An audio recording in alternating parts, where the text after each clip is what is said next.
On this Martin Luther King Jr. Day, thanks for joining us. I'm Jason Calvi in for Lauren Ashburn. The Pope faces some big challenges on this visit. Vandals firebombed a handful of Santiago churches.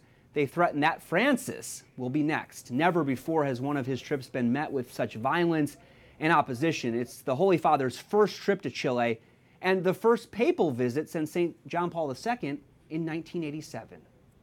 Juliet Linley is EWTN News Nightly's Vatican correspondent. She joins us now from Rome. Juliet, tell us about some of the challenges that the Pope will face on this visit.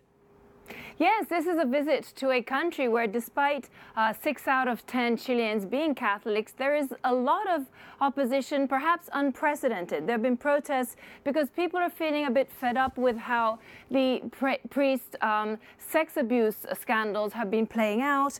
The church has lost influence and moral authority due to those scandals. And since 2010, analysts say there's been a downward spiral, particularly after victims came out saying that charismatic priest Ferdinando Caradima had been abusing them. Now, people here are increasingly secularized. The country is becoming increasingly secularized, and a lot of Catholics have been turning to the evangelical churches. And as you mentioned, several churches have been firebombed. Now, that was in protest at how the Mapuche indigenous people feel they're being treated, and they want their ancestral lands to be returned to them. So this is what awaits the Holy Father, and he has not a long time. It's a 3-day trip in which to start to at least make inroads into perhaps reversing this trend. I know on a lot of his papal trips, he visits what he calls the peripheries. Who will he be meeting there in Chile?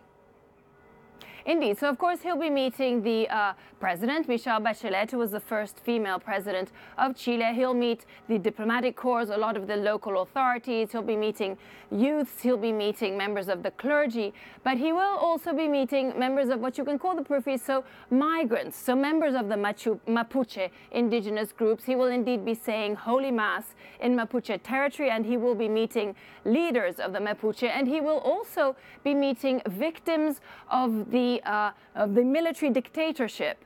Now, it must be noted that during the dictatorship of General Augusto Pinochet, the Catholic Church was actually very, very widely respected, and it was appreciated how much it spoke out against human rights abuses of the military.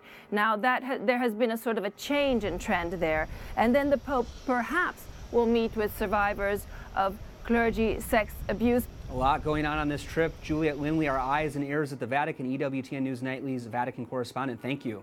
Thank you, Jason.